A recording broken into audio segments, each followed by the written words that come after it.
Olá, seja muito bem-vindo ao ScopoCast. Meu nome é Leonardo Meloni, sou cientista da computação e gerente de projetos. Aqui vamos conversar sobre temas de diferentes áreas ligadas ao desenvolvimento de produtos e projetos digitais, como gestão, design, tecnologia, marketing digital e muito mais. Os nossos convidados para essa conversa são o Lucas Magalhães, que é designer UX e UI, e o Alexandre Augusto, que é product designer. E hoje o nosso tema, então, é prototipação, que é a etapa de desenvolvimento do protótipo, a versão inicial de um produto, ou projeto, ou serviço, que simula a versão final. É uma versão reduzida, com baixo custo e com muito menos esforço. Tem como objetivo validar a ideia e obter os problemas de usabilidade, funcionalidade e design. E pegar também uma aprovação, às vezes do cliente ou até mesmo do usuário final. E aí, pessoal, eu queria que vocês agora falassem um pouquinho do dia a dia de vocês no trabalho, se vocês utilizam a prototipação, se vocês concordam com essa questão de ser menos esforço, né? É uma versão sim reduzida, mas não necessariamente uma versão com menos esforço. Mas eu queria que vocês falassem um pouquinho mais do ambiente de trabalho de vocês. Pode começar com você, Lucas. Primeiramente, obrigado aí, Léo, pelo espaço, né, para a gente estar falando sobre prototipação. E sim, eu concordo muito com o conceito. Justamente porque na minha vivência, assim, na experiência do trabalho e tudo mais, o trabalho de protótipo ele ajuda a gente em diferentes níveis, né, dentro da empresa. Então, por exemplo, até mesmo para entender melhor o negócio que está sendo criado, para conduzir melhor ali, escrever melhor um plano de negócio, principalmente para startups, né, que são negócios que crescem muito rápido, então às vezes é importante a gente testar e errar mais rápido também, né, para conseguir evoluir mais rápido também. Então, acredito que nesse ponto o protótipo é muito válido. E não só, né, a nível de negócio, mas também para a própria equipe que vai estar desenvolvendo, né? Ele também é muito importante porque ali a gente pode... a gente fala rapidamente, assim, né, igual a gente comentou, às vezes nem sempre um protótipo é tão rápido de ser feito, né, tão simples também. Mas é justamente, eu acredito que a tranquilidade de se fazer ele, porque ali a gente pode errar, e é justamente ali que a gente deve errar para já corrigir esses erros, né, e chegar num produto final mais assertivo. Não, legal. E você, Ale, concorda com os pontos? Opa, e aí, Léo, e aí, Luquita, prazer. Cara, na minha vivência foi mais ou menos assim. O protótipo ele era algo desejável no começo ali, na hora de você desenhar uma feature e tal, e hoje ele é essencial. Assim, eu não conseguiria falar que ele é quase essencial, mas inclusive em alguns produtos, algumas features que a gente desenvolve, o protótipo ele é usado na história que o PO escreve. Então, assim, ele realmente serve de fonte da verdade ali, juntamente com a história para o desenvolvimento. Cara, isso é legal demais.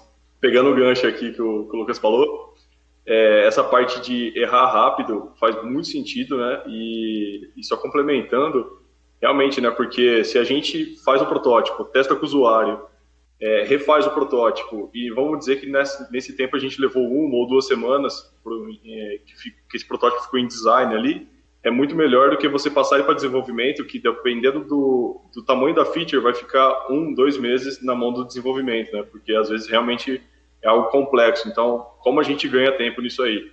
Sim, legal. E nesse caso, pelo que vocês estão falando também, essa questão da prototipação, ela é realmente uma etapa antes de entrar no desenvolvimento, né? Até mesmo antes de entrar para design final e tudo mais. Alguns sites abordam muito que o protótipo ele é muito próximo ali de um MVP. Vocês concordam com essa afirmação? Vocês veem diferença, tanto no produto quanto no projeto, vocês conseguem ver que o protótipo ele é uma etapa antes e não necessariamente o MVP do projeto? Só explicando o que é o MVP, que é o mínimo produto viável, né?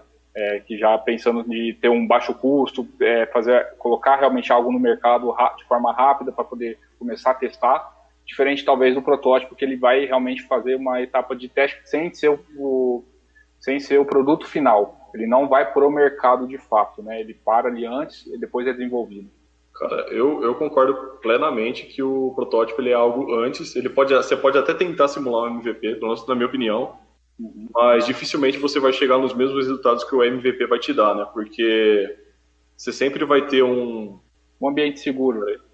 Você sempre vai ter um ambiente seguro, você sempre vai ter algum tipo de viés. Vai ser muito difícil você tirar esse tipo de viés com quem você testa. Você pode tentar chegar no usuário final o mais próximo possível, ainda assim ele vai estar pegando na mão o protótipo.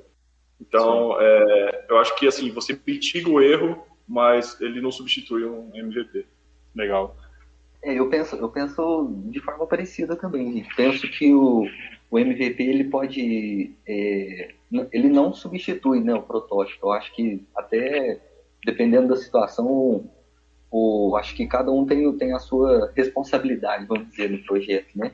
E se for pensar assim, por exemplo, no MVP, a gente já vai entregar algo ali para o público, né? Então pode ser que isso já vai acarretar outras tarefas, enfim, o fluxo mesmo de trabalho pode desviar daquilo que era a ideia principal, né?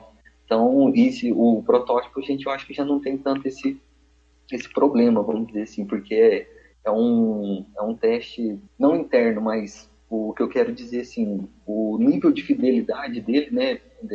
A gente pode trabalhar, por exemplo, eu posso rabiscar num pedaço de papel, tirar foto, jogar ali no Marvel, já fazer uma simulação e já ter uma pré-ideia, né?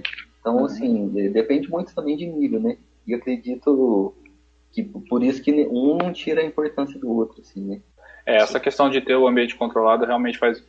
Controlado em certo ponto, né? Mas realmente faz muito sentido. E também o impacto é diferente, né? Então, você pegar o usuário final que não está testando, na verdade ele está usando, né? Ele não está testando num ambiente seguro ali que o protótipo produz, né? O impacto disso é muito maior. Então, ele está realmente utilizando, está fazendo uma compra, enfim, alguma coisa já final. Em relação a régua, né, que a gente tem. Hoje o protótipo ele tem os 3 níveis, ele tem o de baixa fidelidade, média fidelidade e alta fidelidade. Como que vocês utilizam isso no trabalho de vocês? Vocês utilizam, depende muito do projeto, depende do cliente, como que vocês avaliam e qual é o melhor formato para uso, tanto para o projeto ou até mesmo para produto? Como que vocês avaliam, fazem a escolha dessa régua, né, do protótipo? Pode começar, o Lucas. Eu acredito que depende muito. Depende do cliente, depende da verba do cliente, né? Do prazo também que a gente tem ali para trabalhar.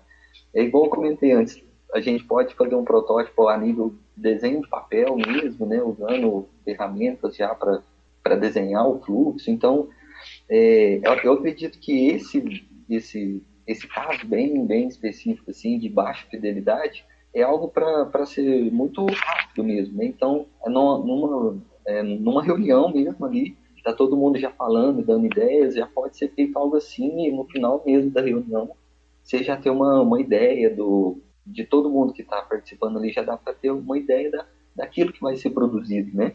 Uhum. E, por outro lado, a gente pensar num protótipo de alta fidelidade, né? Já com mais próximo ali do designer final, às vezes já com conteúdo de texto e tudo mais. O trabalho dele é um pouco maior, porém a gente já vai entregar algo para o cliente, para os usuários ali estarem testando muito mais próximo do produto final. Então ali sim a gente vai conseguir medir, né, testar também. Então eu acredito que são momentos diferentes, né? Então quando você está se discutindo ainda uma ideia muito ainda nebulosa, vamos dizer assim, às vezes nem o próprio cliente entende muito bem o que ele precisa. Ele tem uma visão, ele tem um problema, né? Mas ele não sabe muito ainda até onde a solução pode chegar, né? Até por não ter o conhecimento técnico, né, de como é feito. Legal. E acredito que cada um desses protótipos, né, de baixo nível, de alto nível, vai ajudar nesse sentido. E você, Ale, no seu dia a dia, você utiliza mais de alta fidelidade? Vocês têm essa flexibilidade de escolher? Como é que funciona hoje no seu trabalho? Eu ia compartilhar realmente algo bem pessoal aqui, que hoje eu diria que os protótipos que a gente monta, eles são os mais altos possíveis dentro do Figma, né? E eu vou falar que eu sou um fanboy já do Figma, assim, eu fui totalmente comprado. Acho que no final a gente pode falar um pouquinho mais de software, assim, que Sim. É legal também.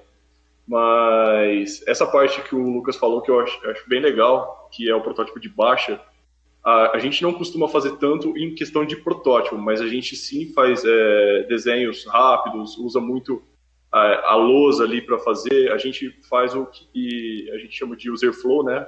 Que seria um mapping ali. Isso a gente usa muito uma baixa fidelidade, ou às vezes mesmo no Figma ali, só ajeitando mais ou menos o texto, o campo, só que sem ser o campo finalizado. Esse mapping, esse mapeamento do fluxo da jornada, a gente costuma fazer mais em baixa fidelidade para ver se está funcional. A partir do momento que a gente vai colocar em protótipo, geralmente é mais próximo da tela final. E a partir do momento que você já tem um design system legal, assim, já mapeado no Figma, que você vai começar, óbvio, o design system tem que ser do design e a programação, mas se você tiver ali uma base no Figma ou no Sketch, enfim, você já consegue de cara montar algo muito mais perto do final, assim. Então, assim, você não tem aquela necessidade de vou montar em baixa primeiro, depois eu me aproximo do final, sendo que o esforço é mais ou menos o mesmo, assim. Essa questão que você mencionou de hoje vocês estarem fazendo, até o Lucas mesmo também mencionou, de ter a de baixa e depois a de alta fidelidade, dependendo do caso. O quanto vocês acham que o cliente interfere realmente nesse tipo de decisão? Porque a gente tem aqui, explicando só um pouco, o Lucas acho que tem um pouco mais de vivência ali com projetos, né? E o Alexandre tem um pouco mais de vivência ali com produtos, que são coisas bem diferentes, né? Apesar de muita gente confundir ali, mas o projeto ele é algo que tem início, meio e fim, e o produto ele geralmente ele é muito mais evolutivo, né? Então ele é construído com o tempo e vai se mudando muito conforme a necessidade do cliente ou vindo alterações e tudo mais. Então o protótipo tanto de um quanto do outro também tem funções ali diferentes, apesar de terem ali a mesma base, né? Mas no projeto ele vai realmente fazer com que muitas vezes sirva para poder ter uma validação, uma aprovação, né, desse cliente que está comprando. Pode ter ali do usuário, mas muitas vezes é do cliente. E já no produto não, ele está muito mais próximo ali do usuário mesmo. A preocupação é com o valor que está sendo entregue. Eu gostaria de saber um pouquinho o quanto que vocês acham que o cliente interfere nesse tipo de coisa hoje, né? O quanto ele interfere nessa escolha de qual protótipo vai fazer. Vocês até mencionaram que hoje já é algo essencial dentro da etapa de fazer um projeto ou um produto, porém o quanto que ele interfere é só questão de verba, é questão às vezes de velocidade, é questão às vezes de não conhecer realmente nem o usuário. Então eu queria ter um pouquinho da visão de vocês, realmente como que vocês fazem a escolha de ter ou não a prototipação, ou qual, né? Vai ser de alta, vai ser de baixa, ou não vai ter nenhum.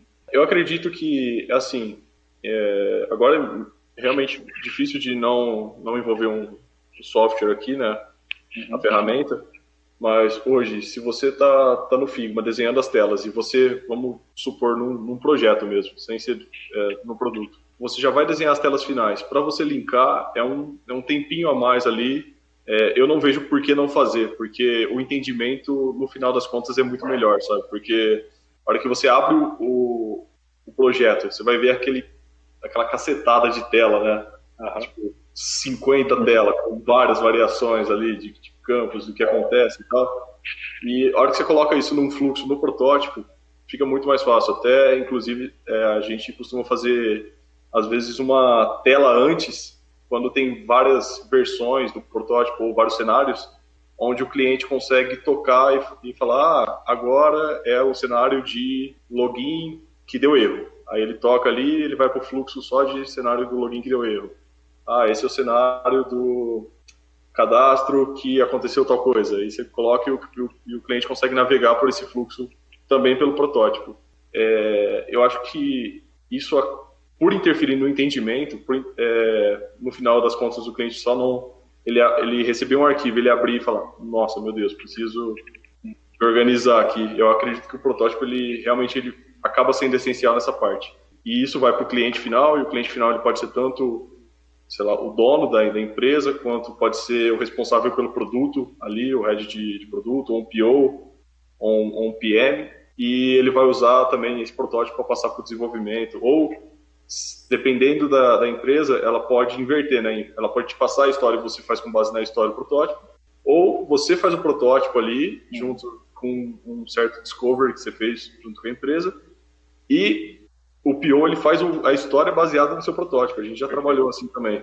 E eu acredito que para o projeto, o cliente ele já vai ter uma maior influência, porque cada projeto é específico, né? Então, por exemplo, agora a gente pode pegar um segmento que tenha saída mais para varejo, outra agora vai ser um segmento que já é outro tipo de atendimento, é serviço e não produto, mas então é muito específico, cada um tem muitos detalhes e muito específico. Então acredito que dependendo da complexibilidade, às vezes nem o cliente mesmo consegue enxergar, ele pode chegar com uma ideia, né, um princípio ali, um problema que ele tem que resolver, e aí a gente construindo até o protótipo, igual ali falou, a gente linkando os fluxos ali, ele vai poder navegar por isso, né, entender melhor, clicar realmente, né, ver acontecendo.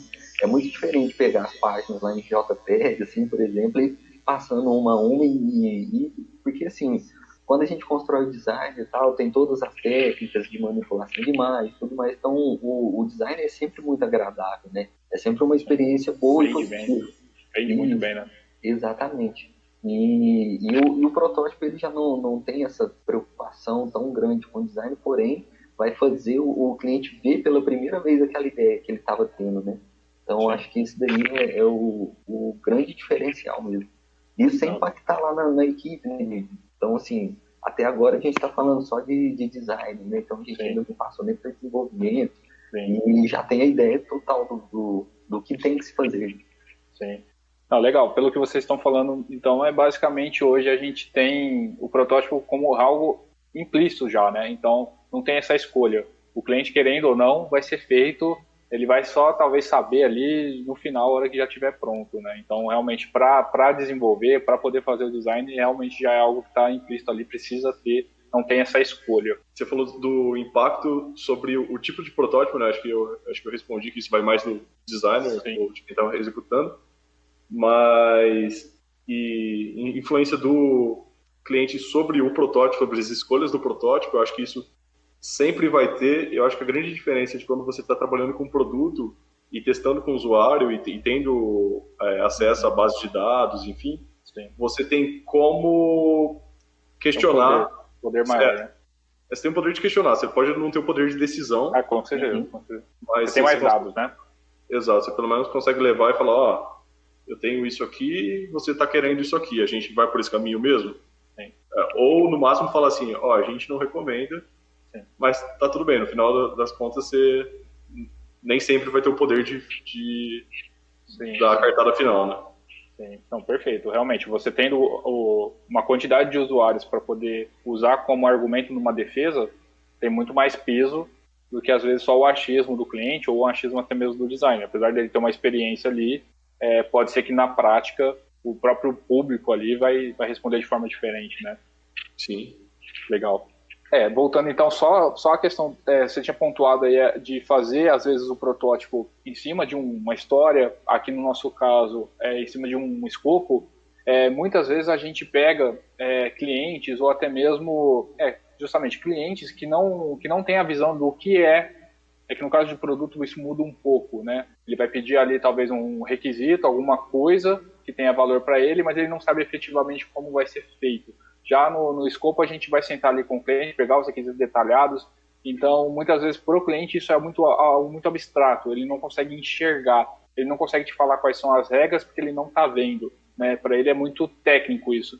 Então, você até mencionou isso, Ale, de colocar às vezes isso antes, né, de fazer o protótipo antes, baseado nesse discover, e depois fazer a história em cima. A gente também já teve casos aqui de ter que fazer o protótipo primeiro e depois escopar em cima desse protótipo, porque ficou muito mais visual, né? Então a gente percebeu que tem clientes que realmente são mais técnicos, eles conseguem enxergar a linha lógica de um escopo, por exemplo, ou de uma história, já outros não conseguem enxergar, porém na parte visual ele consegue definir, isso aqui já não tem nada a ver com o que eu estava pedindo, vamos por aqui, vamos por ali, e aí vamos validar.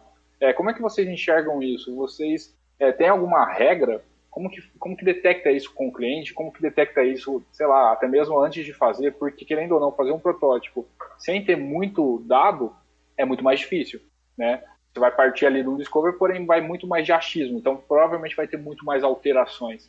Como é que funciona isso para vocês? Como que vocês enxergam isso? É tranquilo fazer algo baseado somente na experiência?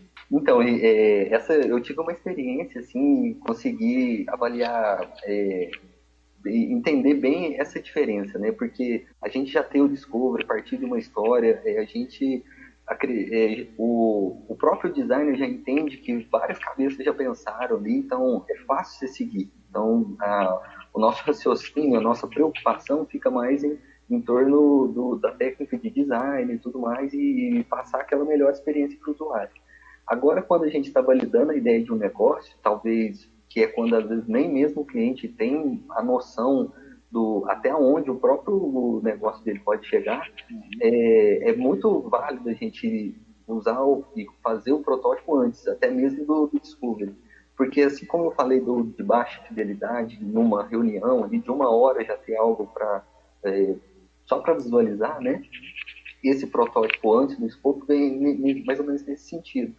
Pegando isso que o Lucas falou, Ale, você, no lugar que você trabalha, no seu dia a dia, o quanto você depende do seu PO, ou depende do seu cliente, do seu usuário, para poder fazer essa questão do protótipo em cima de uma história ou não.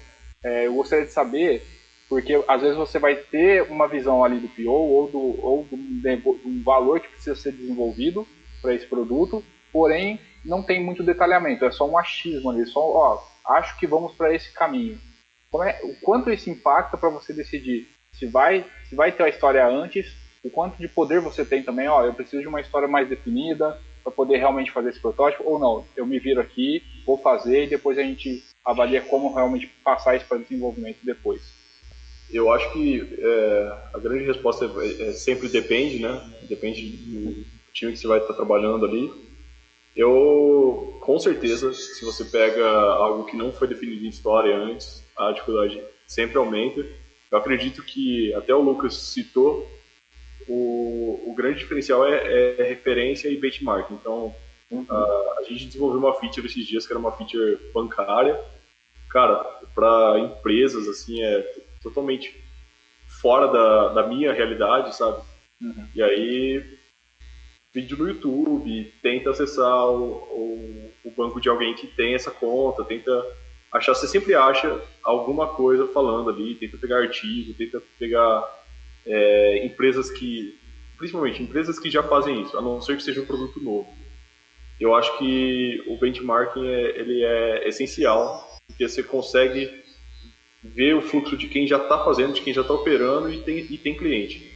Aí você fala, legal, disso que eu tenho aqui, como eu consigo talvez melhorar essa experiência. Então, se pegar esse exemplo que é real, que são serviços para empresas, igual, acho que todo mundo aqui emite nota fiscal, não sei. Cara, geralmente software de emite nota fiscal é zoado demais, assim. E aí você vê como realmente não é um mercado que não tem muito, não se preocupa, sabe? Tipo assim, sempre funcionou porque a demanda era muito alta. Sim. E aí você tem a oportunidade de ver esses caras como referência e poder desenhar o seu, você consegue realmente aplicar uma UI melhor, uma UX melhor ali, um foco em UX, na verdade. Mas sim, realmente é infinitamente mais complexo. Eu acho que a parte de benchmarking, ainda quando vem como história, o cliente já tem, ou o PO já tem definido o que ele quer, ainda assim é importante para você poder questionar o que tá escrito ali. Óbvio, se você tiver esse espaço. Se não, realmente a história pode... você pode usar ela como fonte da verdade e tá tudo bem também. Sim. Até pegando essa questão que você mencionou de esse tipo de benchmark feito pelo design, mesmo com uma história bem feita, acredito que tem que ser feito também na etapa do design, porque vai usar também como referência, talvez até do que não fazer. Né? Então acaba sendo mais simples, porque já vai vir mais detalhado, talvez você vai saber mais o que se a referência bate com o que está sendo pedido, diferente de às vezes você chegar com alguma coisa que você não tem ideia nem do que então você vai ter que descobrir, mas ainda assim esse benchmark, pegar essas referências, já teria que ser feito de qualquer forma, né? Para poder fazer o desenvolvimento. Toda essa parte, então, de você, enfim, está fazendo antes da história, depois da história, se tiver envolvido um PO ou um GP ali que você consegue trocar ideia, cara, é essencial. A gente tenta manter, eu falo a gente, que é eu e o Tai, que a gente trabalha junto, e a gente sempre tem um contato muito próximo com o PO e uma relação muito acessível, tanto deles com a gente quanto da gente com eles. Porque realmente eles têm mais contato com o desenvolvimento e às vezes as regras estão mais claras também para eles, ou eles têm mais contato com o produto, principalmente se é um PO de uma empresa externa, ajuda demais. Só queria ressaltar realmente a importância. Claro.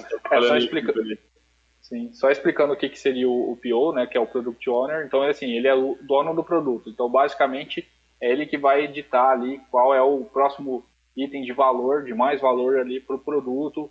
No projeto, o caso seria o GP mesmo, o gerente de projetos, que tem essa função.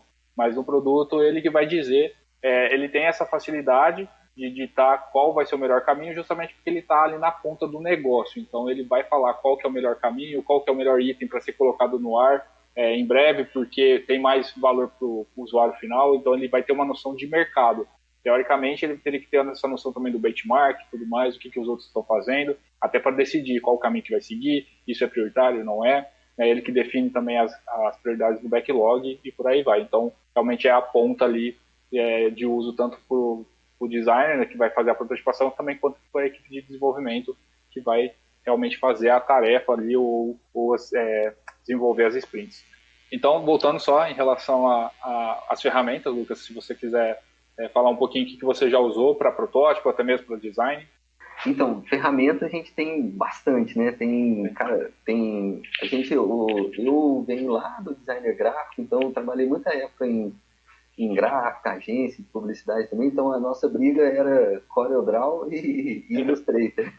Hoje, por ter mudado de área, agora trabalhando com interface, com web, a briga é XD e Figma, né? É a grande... Cada um defende muito, né, a sua ferramenta. Mas para protótipo eu já tive a oportunidade de trabalhar com vários mesmo. Até o próprio Marvel, essa experiência de fazer protótipo com baixo nível, eu fiz até para estudos também, usando só o Marvel mesmo, com fotografia de desenho, de papel. Já usei o InVision também, mais para testes, assim, nunca cheguei efetivamente a concluir um projeto ou trabalhar nele, mas já usei bastante também para testar, enfim, de curiosidade mesmo. O Sketch também já tive oportunidade de estar trabalhando com ele, o Figma, né, também. O Figma, de todos, foi o que eu mais me aprofundei, né, tanto por a gente estar vivendo agora esse momento de pandemia, né, então o fato de você poder trabalhar nele colaborativamente, então acho que tudo isso influenciou muito também para a popularidade dele, né? E tem alguns plugins também, né, que a gente usa muito ali, o próprio Zeppelin, o próprio Marvel como plugin para o Figma. Eu acho que o incrível do Figma é isso, que ele é uma ferramenta simples, né? É uma interface bem simples e qualquer designer que teve experiência aí com Photoshop, com Illustrator, After Effects, ele vai conseguir trabalhar ali bem tranquilo, né? Gratuito e colaborativo, né? Exatamente. E sem contar a infinidade de plugins que a gente encontra ali para estar facilitando o trabalho. Então, às vezes até um designer que não tem tanta habilidade ali com ilustração ou com a própria parte de recorte de imagem, enfim, é uma infinidade de plugins, né? Eu acompanho muito pessoal que produz conteúdo ali no Instagram também. Direto a gente vê esse post assim, top 5 de plugins e tal, e realmente, cara, e é raro colocar o mesmo que o outro. Alguns muito utilizados, como ícones, né, esses mesmo para exportações também, correção de imagem. Eu também ilustro, então eu também gosto de baixar alguns plugins focados para ilustração. Tem alguns plugins de isometria, enfim, e trabalhar com plugin não é muito simples, porque igual eu comentei antigamente, lá na gráfica, também tinha os plugins do Photoshop também, mas era uma luta para se instalar um plugin de Photoshop, ter um brush diferente ali e tal. E isso, assim, trabalhar no Figma é muito mais simples, né?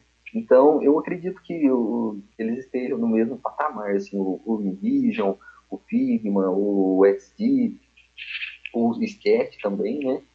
E aí eu acho que vai depender muito da equipe lá, de como que a equipe já trabalha, exatamente. E para definir, né, qual ferramenta mesmo vai ser utilizada, mas tem muitas, tem muitas. Aqui eu falei assim das principais que eu trabalho, mas eu já vi outras várias também. Não, perfeito. E você, Ali, você compartilha aí do mesmo sentimento dos dois que utilizam muito o Figma aí? Com certeza, cara. Vou lembrando um pouco aqui de quando eu saí do Photoshop, né, que a gente desenhava site, produto digital no Photoshop, inclusive o Léo teve grande participação nisso, que foi ele que me incentivou na época, falou do Sketch. Eu, um pouco diferente do que eu sou hoje, né, na época eu olhei com preconceito e falei, eu vou testar só pra falar que o Photoshop é melhor. Eu testei e, cara, em questão de um mês eu falei, o Sketch realmente é melhor que o Photoshop. Mordi minha língua. E hoje eu tento ficar com a mente mais aberta, porque realmente, quando eu fui pro Sketch, eu falei, nossa, essa é a melhor coisa do mundo, não existe mais nada. Eu usava Sketch, Zeppelin pro desenvolvimento e Marvel para prototipar. O InVision a gente usou um pouquinho também, mas eu achei o Marvel mais intuitivo. E aí, ouvindo falar do Figma, aí você olha e fala, eu uso 3 softwares hoje. Tem um cara falando que faz os 3 em um, ele não pode ser bom, sabe? Impossível. E aí eu fui usar e, cara, realmente é muito bom. Ele é sensacional. Eu queria só citar, falando em protótipo, o Principal, ele é só para Mac também, mas, cara, os protótipos que dá para fazer no Principal são, assim, incríveis, assim. Eu vou falar que quem chegou mais perto, por incrível que pareça, foi o Figma, mas o Principal ele tem um controle fino de animações ali que você consegue realmente colocar na mão do usuário ele por alguns minutos ali e falar, legal, eu tô no aplicativo real. Isso no caso para alta fidelidade, né? Aí ele é bem mais focado para alta fidelidade mesmo. Alta fidelidade e apresentações também. Eu acho que para você conseguir colocar na mão do cliente ali ou do dono da startup ali, você consegue dar uma sensação muito boa. Eu tenho uma dúvida que eu não sei se vocês vão saber me responder, porque hoje eu vejo que as ferramentas elas estão, tanto para protótipo, elas estão muito focadas realmente que seja um designer ali que está desenvolvendo, né, fazendo aquele protótipo, porque a ferramenta é a mesma que você consegue depois fazer ali o design final. Eu já me atrevi ali a fazer alguns protótipos também, porém eu utilizava o Ashuri, que era muito mais amigável ali, porque você tinha os componentes prontos, então você não precisava realmente ter ali o conhecimento da ferramenta do Figma ou de um Photoshop, coisa nesse sentido. Você consegue desenhar ali o protótipo, aprovar, lógico que é um protótipo, dá para fazer protótipos bem fiéis, porém você é mais preocupado ali com o conteúdo, né? Então seria ali mais um protótipo de baixa fidelidade para apresentar onde vai ficar, o menu, como que vai ficar, talvez clicando, funcionando, conseguir fazer um slide e tal, mas isso uma pessoa que não é designer conseguiria fazer tranquilamente, porque os componentes estavam realmente prontos, né? Ele tinha que ter uma noção ali do que é o web, do que é uma página, do que é a regra de negócio, né? E aí ele conseguiria montar. Hoje eu vejo que as ferramentas, apesar dos designers conseguir fazer essa troca muito fácil, né, de uma para outra, eu vejo muito pouca dificuldade de troca hoje de um Photoshop, a pessoa vai para o Sketch, é muito rápido a transição, e eu lembro que antes demorava muito até aprender toda a ferramenta e tudo mais. Porém, é muito mais focado realmente num designer. Ele tem que ter uma preocupação ali, tem que entender como um designer, né? Antes, com o Ashuri, por exemplo, que é uma ferramenta muito mais simples, por estar prontos os componentes, realmente fazia qualquer um se sentir ali um cara que conseguiria fazer um protótipo. Já no Figma, você precisa um pouco mais de estudo ali. Vocês concordam que hoje, para fazer o protótipo, pelo menos no Figma, você tem que ter ali um certo nível de conhecimento, diferente de um Ashuri, por exemplo? Não sei se vocês já usaram o Ashuri para fazer o protótipo. Eu acredito que para você conseguir fazer um protótipo que você se sinta talvez bem, sim, vai precisar de uma curva talvez média de aprendizado ali. Não necessariamente você tem que ser um designer, é tudo uma questão de aprendizado. Mas eu concordo que talvez o Ashuri, nesse quesito, ele ainda se mantém. Eu acho que o Figma não é exatamente o mesmo concorrente. Sim. Tá na mesma régua. O que você poderia fazer tem muito material no Figma pronto, né? Então é pegar alguns modelos e em cima deles ir trabalhando. Até fica a minha recomendação para quem ou é desenvolvedor ou não é designer e quer fazer um protótipo, quer tentar fechar uma ideia, daria para fazer isso. E você, Lucas, você acho que também fez a transição, né, do Photoshop para o Figma, e eu acredito que você não sentiu tanta dor assim na hora de fazer essa troca, até foi algo agradável. Você acha que para fazer essa troca, igual o Ale falou, realmente é simples porque você já veio com uma bagagem e realmente, para quem for pegar de fora, diferente de pegar um Ashore que é componentizado, realmente mais simples, precisa ali ter uma noção boa de ter ser realmente uma noção de design. Pode não ser o designer especificamente, mas ele vai ter que ter uma boa noção ali, né? Sim, sim. Eu acredito que, é bem igual ele falou, é uma curva mesmo, né, de aprendizado. A gente vai, quem já vem trabalhando, né, em outras áreas de designer, assim, é muito mais, igual eu até comentei antes, é simples, né, é porque é intuitivo para a gente, as ferramentas são parecidas, né, alguns comandos até são parecidos também, então isso ajuda muito. E eu acredito que é uma ferramenta diferente mesmo do Ashore, porque tem outros programas que seguem a ideia do Ashore, né? Já vem com os componentes prontos. Tem muitos programas assim, até online mesmo. Esses dias estava estudando um pouco sobre o tema, então eu encontrei alguns desses, tipo o próprio InVision, assim, a questão de nível de interface, assim, então é bem mais agradável, e eles vendem justamente isso. Você não precisa ter, né, essa habilidade de design ou ter já um repertório para estar montando. Você consegue ali rapidamente estar sem muita experiência produzindo alguma coisa. Agora, eu acho que a proposta ali do Figma, ela é um pouco diferente mesmo, né? Igual ali falou, a gente tem praticamente 3 softwares dentro dele. Então, acho que a ideia era muito mais ajudar quem já estava mesmo trabalhando com aquilo, né? Para conseguir produzir melhor.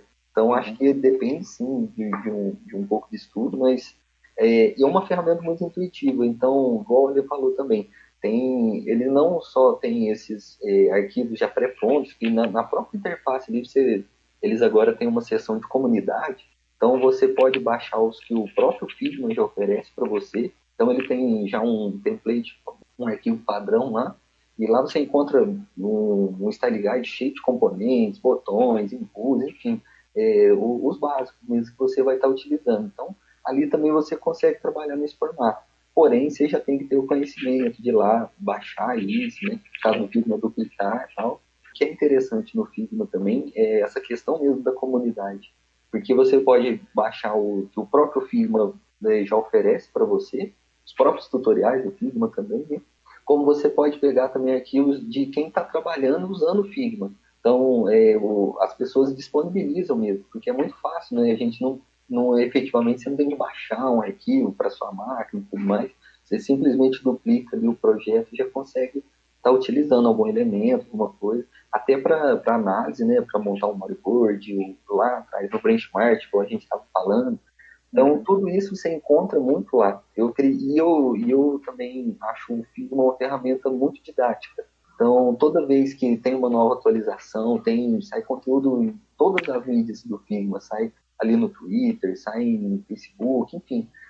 Todo lugar que eles conseguem comunicar, eles estão batendo ali mesmo na cabeça de todo mundo como que faz para justamente não ter esse problema aí de ter uma ferramenta complexa e complicada. Então eu vejo muito esse trabalho. E eu gosto muito também, só para complementar, de usar o próprio tutorial que todas essas ferramentas disponibilizam. Porque às vezes a gente ali na correria do dia a dia usa muito o YouTube e tal, né? Que já é da rotineira até. Mas as próprias plataformas, as próprias ferramentas... tem uma documentação, né? Que aí você pode ir seguindo. Então é meio que ele já te ensina como é colaborativo também, né? A ideia é que quanto mais pessoas aderem, né? Exato. A ferramenta. Exato. E hoje, assim, conforme vai evoluindo também ali a parte de comunicação, então, hoje no próprio Behance, por exemplo, a gente tem lá vídeos ao vivo acontecendo, de gente dando tutorial, a gente montando projetos ao vivo, então, a gente tem mesmo para quem não tem ali um conhecimento para chegar a mexer numa ferramenta de prototipação, é um caminho mais fácil do que você pegar ali um Photoshop, um After Effects, são ferramentas que já são bem mais complexas, né? O intuito é outro também, né? O Photoshop ele era usado para fazer design, porém ele é feito para edição de foto. Então, realmente, ali a gente estava usando ele de forma errada, digamos assim, né? O Figma e o Sketch, querendo ou não, ele foi feito para design web, por exemplo. Então, a forma de se enxergar a coisa é bem diferente, né? Cara, não, só complementar que realmente é muito bom começar a trabalhar com arquivos que pesam menos de 1 GB por arquivo, né? Pois é. É muito bom.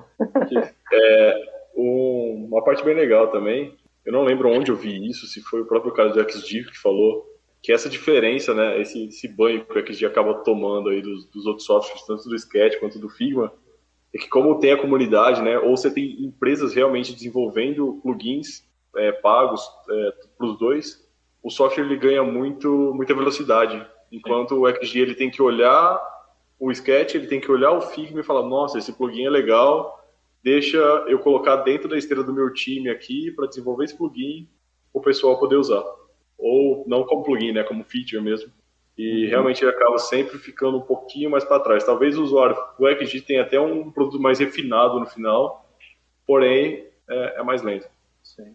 Tudo que você deixa na mão da comunidade acaba crescendo muito mais rápido, né? Acaba tendo uma aceitação maior, porque ele acaba sendo, primeiro que ele é gratuito, então ele acaba, apesar que todas ali as ferramentas são, né? Eu acho que só o Sketch que não, né? Sketch não. Então acaba tendo essa aceitação muito rápida também.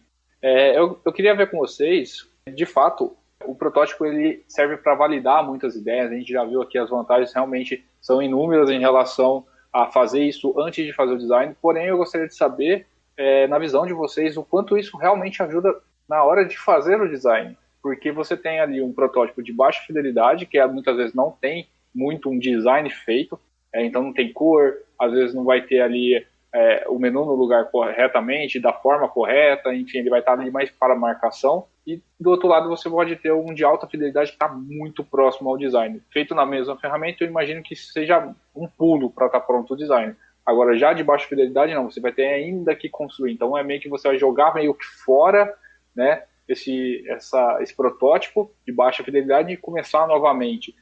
Eu queria saber de vocês o quanto que isso ajuda, de fato, no design, ou atrapalha, né? Porque você agora vai ter que fazer um outro atrapalha no sentido, agora tem que fazer tudo de novo da forma bonita, por exemplo. Então, eu queria entender de vocês qual é a visão de vocês em relação a isso. Ajudou a detectar o conteúdo, saber, porém agora eu tenho que começar a fazer todo o trabalho de design de novo.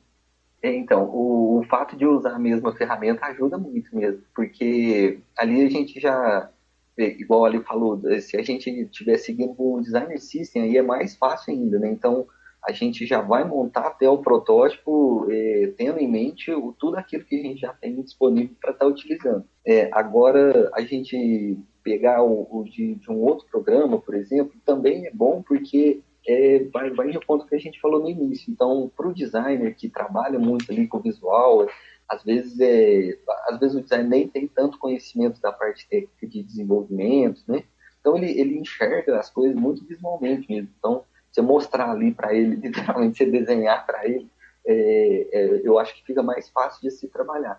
Agora, quando é o mesmo profissional que tem que fazer os dois, aí eu acredito que ele pode ter um retrabalho, sim. E você, Ale, como que é no seu dia a dia lá? Você acaba falando de alta fidelidade e praticamente está pronto o design ou não? É um conceito meio que não faz muito sentido. Cara, muito bem pontuado.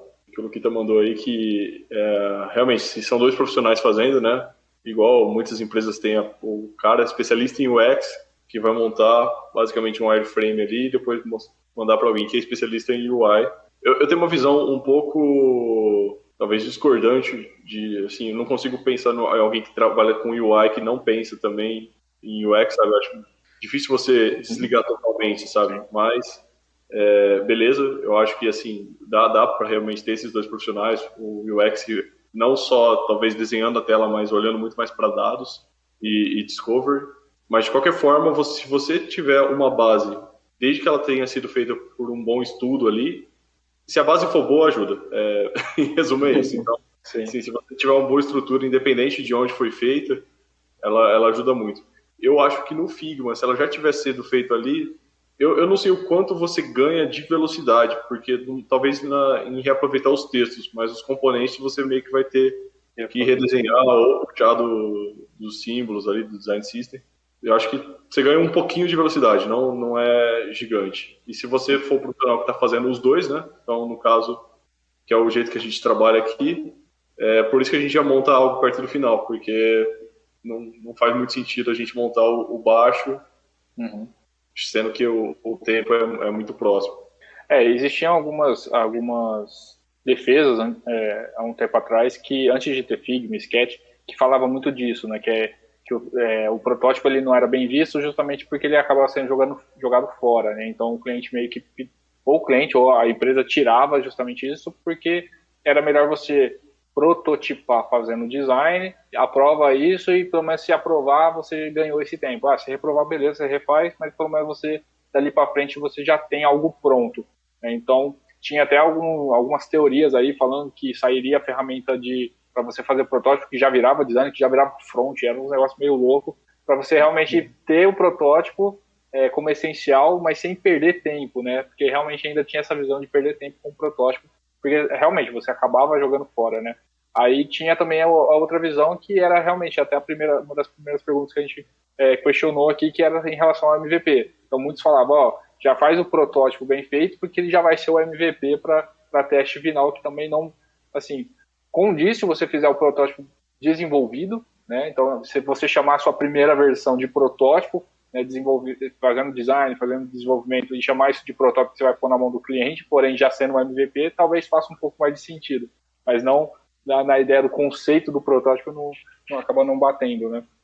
Eu queria ver com vocês em relação à equipe de desenvolvimento, de fato, não só no design, o quanto que o protótipo interfere, impacta, né? Aqui na ALL a gente usa muito o protótipo também como um validador, né? Então ele valida conteúdo, acaba sendo uma outra área que valida também conteúdo. Então tanto o front quanto o back-end utiliza muito para validar a ideia. Isso aqui tá certo, tá? Porque no protótipo tá assim, no escopo tá assim, no design tá assim. Então, assim, são tudo que faz antes acaba validando. Eu queria saber, na visão de vocês, o quanto que isso é bom, realmente, para a equipe de desenvolvimento que vai pegar para realmente desenvolver, não só no design, né? No design a gente já viu que faz todo sentido, mas o quanto que isso também faz bem pro desenvolvimento. Ou não tem impacto nenhum ali pro resto do time. Tudo isso que a gente vai falando antes de ter o entregável ali final, vai ajudar todo mundo que vai trabalhar naquele projeto ou na escalabilidade de um produto. É importante porque são informações, né? Então, mesmo quem não trabalha com criação, quanto mais informação a gente tem, mais fácil a gente tem insights, né? Então, a informação ela é importante por isso, e o protótipo ele vai facilitar nesse sentido, né? Então, mesmo a gente seguindo, tipo, já vem lá do Discovery, passa pelo protótipo, depois a gente tem o designer e vai chegar lá na equipe de front-end. É importante todo o processo mesmo, porque assim como só o protótipo isolado pode se testar ali, se errar ali, nas outras etapas também, né? Então, tudo que a gente, por exemplo, lá no protótipo, a gente já fez um teste de algum componente que tinha dado algum erro, ou a usabilidade não ficou agradável, ou ficou muito confuso. E aí, a hora que chega lá no desenvolvimento, às vezes por alguma dificuldade técnica mesmo de desenvolvimento, não dá para ser feito daquele jeito. Porém, a gente tem um argumento, né? Então, não, mas ele foi proposto dessa maneira justamente porque lá atrás a gente já identificou tal erro e ele já foi corrigido, né? Então, acredito que nesse sentido, acredito que ajuda, sim. Ajuda todos eles. E na sua visão, Ali? Cara, eu concordo plenamente. Inclusive, a gente trabalhou no Biglu e na Omni também com a gente para serviço com o pessoal da DB1, que é uma fábrica de software. E o pessoal lá, pelo menos com a gente, gosta bastante que o protótipo esteja atualizado, inclusive quando muda alguma regra de negócio ou muda alguma coisa no fluxo no meio do desenvolvimento, porque realmente, às vezes você faz o protótipo pensando que você vai consumir de alguns endpoints dali ou vai usar algum serviço e realmente pode ter alguma mudança por N motivos no meio do caminho. E o pessoal gosta que realmente o protótipo seja atualizado para ser usado como fonte da verdade. Perfeito, legal. Então, realmente ele é bom para o pessoal ter como base, né? Até pensando em app, né? Você consegue mostrar como você gostaria que fosse aquela interação, né? Então, boas práticas, quando você faz um bottom sheet, um modal ali de você... Um exemplo bem bobo, mas você pegar... Bottom sheet é quando a gente fala aquele modalzinho que vem de baixo, né? Você pega ele com o dedo ali, você solta ele para baixo e ele sai da tela. Ou você toca na área escura ali do overlay e ele sai da tela também. Que são detalhes que acaba passando se você desenhasse só a tela ou fizesse uma observação, pode ser que passe batido, sabe? Você coloca no protótipo e o próprio desenvolvedor conseguindo usar ele, né, colocar no celular ali, ou colocar na tela. Já serve de referência, né? Exato. Legal. Ele acaba sendo a fonte da, que você falou, a fonte da verdade ali, é como se fosse o produto ideal, né? Então eu gostaria que fosse desse jeito. Aí vai ver se é possível ou não fazer ali com a tecnologia, porém o mais próximo disso seria o perfeito, né? Algo nesse sentido. Já está aprovado assim. Se funcionar assim, ótimo, né? Algo nesse sentido. Legal. Faz muito sentido isso. E então acaba sendo que realmente é uma fase que ela acaba sendo essencial, porque você, além de ser útil para validar para o usuário, para validar com o cliente, para validar para design mesmo, na hora de fazer, e ainda serve como uma base ali para os desenvolvedores, acaba sendo realmente uma fase essencial. Se você tirar isso, você perde em 4 níveis ali diferentes, né? Então acaba sendo muito importante mesmo. Na opinião de vocês, quais são os responsáveis na etapa de protótipo? Porque não é só desenvolver, mas você precisa aprovar esse protótipo, você precisa validar com o usuário, você precisa, às vezes, se preocupar com o conteúdo. Na visão de vocês, é tudo função ou responsabilidade do designer mesmo que está desenvolvendo ali o protótipo, ou tem mais pessoas aí envolvidas, né, nessa etapa? Eu acho que pode ser papel do designer, mas pode ser papel do PO também. Eu acho que principalmente designer e PO. Não estou conseguindo lembrar aqui quem... Ou se você tiver um designer de UX ali dedicado, pode ser ele que vai a campo fazer os testes. Eu acho que o mais importante, já entrando um pouquinho em teste, é você tentar não enviesar o usuário, né? Então, até se for alguém que for diferente da pessoa que desenhou, do designer que desenhou, eu acredito que é algo legal, porque aí a pessoa realmente não consegue enviesar o usuário a fazer as tarefas, né? Porque você vai elencar tarefas ali para ela fazer naquela feature que está prototipada, e você tem que tentar enviesar o mínimo possível ali para você realmente conseguir coletar feedbacks reais e que ou validem a ideia ou descarte, ou você consiga pegar ideias ali para fazer alterações. Mas eu acho que fica realmente a responsabilidade do protótipo fica mais em torno do designer e do PO ali que tiverem responsável. Eu penso da mesma maneira também, e também penso que vai depender muito do tamanho da equipe, né? Hoje, assim, a gente vê que quanto mais vai passando o tempo, mais níveis e carreiras de design vão se aparecendo dentro dessas áreas de tecnologia. Então, lá no começo, por exemplo, a gente era o web designer, né? O web designer mesmo fazia tudo. Então, e a gente nem se preocupava tanto ali com a experiência do usuário, né? Era mais só com o que se estava entregando mesmo. O visual.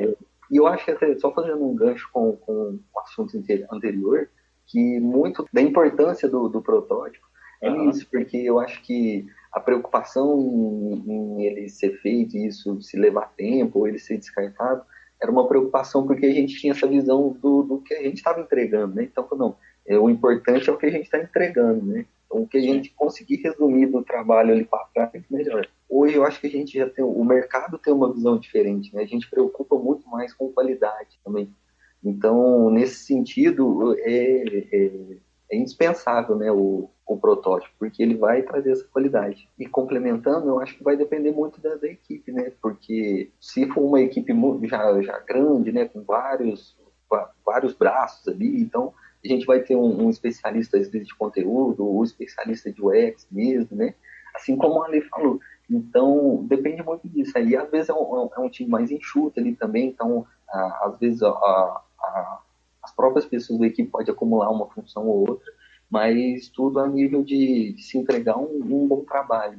Então, eu acho que a responsabilidade é do designer, sim, porém, eu acredito que ele vai estar sempre trabalhando com alguém que vai estar orientando ele ali, né, ou o Product Owner, ou o PM, enfim, quem estiver ali gerenciando ele também vai estar dando esse suporte direto com o cliente, né? E em relação a medir isso, de fato, como que mede se um protótipo deu certo, se aquela usabilidade, aquela feature realmente foi feita da melhor forma possível? Como fazer isso? Você mencionou, Ale, de ter uma tarefa ali, que você tem uma historinha que você tem que fazer tal ação. Aí a pessoa vai lá e ela tem que executar. Mas quem monta isso? também é o papel do designer, ele que tem que, ou não, isso já vem na história pronta, ó, a feature tem que funcionar de tal forma e tem que, a validação dela, ela só será aprovada se foi executada corretamente. Isso é definição do PO, do designer, ou a gente volta, é dos dois. Então, eu queria entender um pouquinho mais como é na visão de vocês em relação a medir, de fato, que o protótipo deu certo, está indo para o caminho correto, ou não, volta para o quadro negro, vamos realmente começar tudo de novo.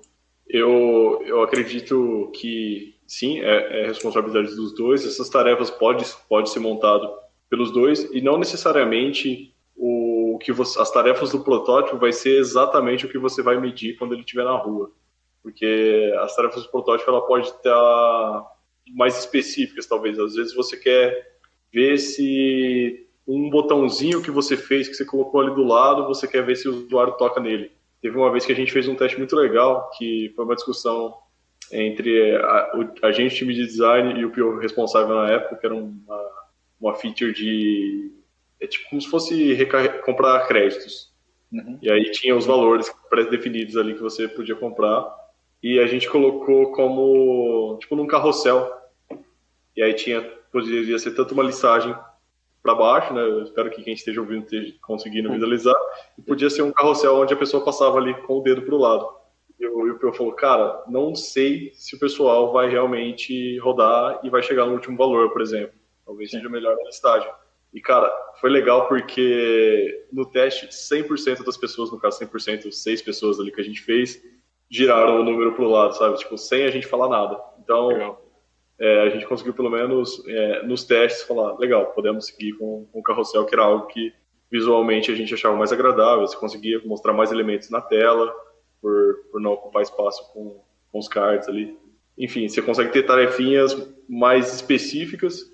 E quando você vai com o produto na rua, aí eu acredito que é número de conversão, né? O que você quer saber e você vai realmente colocar parâmetros, né? Ah, quero saber quem tocou nesse botão aqui, quero saber quem foi nessa tela, quero saber quem que scrollou até o final da tela. Enfim, aí eu acho que a gente já entra numa outra seara. Lucas, eu queria ver um pouco sua visão em relação ao quanto que o protótipo ele impacta também no visual. Então, por exemplo, hoje, querendo ou não, se você pegar cegamente e desenvolver um design sem fazer uma validação antes de funcionalidade e tudo mais, você pensa muito mais no bonito, no agradável. Já a funcionalidade, às vezes, ela vai contra, até esse teste, né, com o usuário, pode ser que ela vá contra ao senso comum. Né? É igual o Ale mencionou ali. Às vezes algo que pra gente faz muito sentido, ninguém vai jogar pro lado. Ele comprova ao contrário. Porém, pode ser que visualmente não fique tão agradável. Né? Talvez ali você vai ter que fazer o máximo possível, mas ainda assim não vai ficar dentro ali do esperado. Talvez tecnicamente, como designer, você vai falar, não ficou legal. Na sua visão, o quanto isso impacta de fato? Fiz o protótipo aqui, tem que funcionar dessa forma, então vou aceitar, vou desligar a chave aqui, vou fazer porque precisa ser feito dessa forma, ou o visual bonito ainda tem que prevalecer, tem que estar dentro esteticamente do que o designer está desenhando. Para mim está feito da melhor forma possível, então vamos seguir por aqui. Eu acho que essa é a grande, o grande desafio da profissão, né? Porque a gente sempre vai chegar nesse problema, né? Porque vamos dizer assim, as variações que a gente tem ali, as restrições, né, que a gente tem, tanto para o bem quanto para o mal, vamos dizer assim, do que pode ser feito, ou que ainda não tem tecnologia para ser feito, né, ou daquela maneira teria que ter uma tecnologia nova para chegar naquele resultado. Enfim, eu acho que esse é o grande desafio mesmo da profissão, mas foi como a Ale falou mais para trás também. Eu acho que o profissional ali de UI, ele tem que já ter noção de UX também, né? Ele tem que saber, o design ele tem que ser funcional e bonito também, né? Então, mas eu acredito que, como no final, o que realmente importa ali é a experiência que o usuário vai ter, porque eles que vão sustentar, né, aquele produto ou aquele projeto, porque se não existirem eles, o projeto vai estar à deriva. Então, tem essa importância, né? Então, o profissional que vai estar desenhando, ele talvez tenha que abrir mão de até de certas teorias artísticas, vamos dizer assim, para conviver melhor ali com a experiência e tudo mais. Mas eu acho que é um grande desafio, eu acho que é esse Sim, é justamente. o X da questão, vamos dizer assim. Sim, justamente. Porque hoje você pega alguns aplicativos que tem muita informação, visualmente está muito bonito, porém o uso deixa a desejar. E tem ao contrário também, a usabilidade é muito boa, porém visualmente não é nada agradável. Então fica, eu imagino que para quem faça, tem aquela coisa, ou o cliente realmente pediu dessa forma, ou o design não teve muita opção, né, de fazer algo que ele acreditava, ele teve que foi aprovado pelo menos a usabilidade, né? Então ele teve que seguir algum caminho, vou pela esquerda, vou pela direita, não tem o do meio ali que vai ter os dois, unir o útil ao agradável, né? Ele tem que escolher, né? Então acaba sendo realmente essa briga aí que você mencionou. E o protótipo ele ajuda muito nesse sentido, porque às vezes essas restrições ali que complicavam a vida do designer, ele já resolve, né? Vamos dizer assim, ele já vem com soluções já mais próximas ali do que a gente pode chegar mesmo no final do projeto. E para finalizar, eu queria ver de vocês o que vocês esperam, o que vocês, na verdade, vocês falaram tão bem aí do Figma, eu queria saber o que vocês enxergam de ruim ou que possa melhorar, ou o que vocês esperam para o futuro, se tem alguma coisa que vocês gostariam que tivesse para facilitar, enfim, falar um pouquinho mal também dessa ferramenta maravilhosa aí que vocês estão usando. Opa, com certeza. Tem até uma... Vou pegar a lista aqui. Cara, eu acho que a principal coisa que eu queria que ele melhorasse enviei o link de um protótipo mobile para alguém e a pessoa tem um Figma. Hoje o Figma ele só tem um Figma Mirror, né, no celular. Sim. Que a pessoa conseguisse abrir o link no Figma, sabe? Sem ser eu estar ligado com ele no Wi-Fi, alguma coisa assim. Porque realmente quando ele espelha, você parece que você está usando um app. Quando você abre ele no navegador, fica a barra do Chrome, ali, do Safari, que você estiver usando. Tá no navegador, de fato. Aí já não é tão legal. Aí você manda o link pro cliente, o cliente abre também no navegador dele. Tem que ficar explicando, né? Ele fala, mas quando eu fizer não vai ter esse scroll aqui não, né? Você fala, é difícil, sabe? Tanto que a gente já manda e fala, usa na web que pelo menos você consegue ver o frame do celular ali. E fora isso, acho que eu tenho as minhas pequenas coisas minúsculas no dia a dia ali que eu queria que ele diminuísse em porcentagem, as coisas ali. Que isso é interessante. O Sketch tem, mas, cara, de resto eu tô muito feliz. E evoluir a parte de prototipação, cara. Se chegar no nível do Principal ali, tipo assim, um modo, sabe? Tipo, você tem um modo básico ali, e aí você habilita, né? Agora eu quero um modo avançado, eu quero controlar as animações. Aí, perfeito. Eu também sinto falta um pouco dessa... de aprofundar mais ali na parte de animação também, assim, você conseguir... Porque hoje a gente depende muito, né? Às vezes, for fazer algo mais complexo, vai até lá pro After Effects. A gente tem o Lute também, né?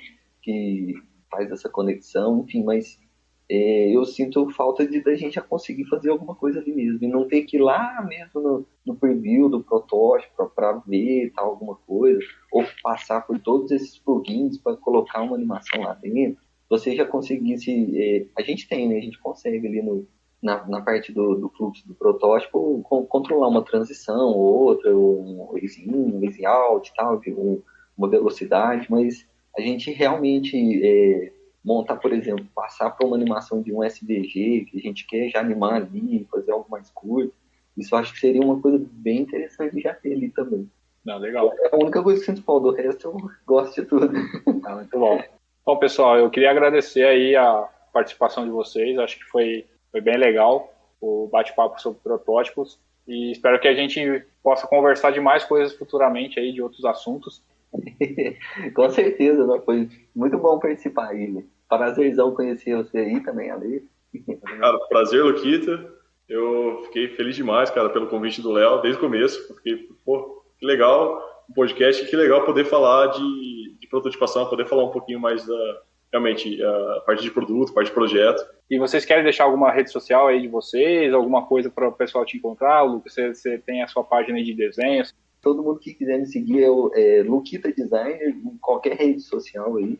tanto o LinkedIn quanto o Instagram, Facebook, eu sigo todo esse padrão. Então, procurou lá o Luquita Design e vai achar eu em algum lugar. Perfeito. E se quiser me seguir no Instagram, é o Ale Augusto, volte e meia eu posto alguma foto de comida ali, eu tento deixar o mais bonita possível. Então, beleza, pessoal. Muito obrigado aí pela participação, mais uma vez. Obrigado, pessoal. Até mais.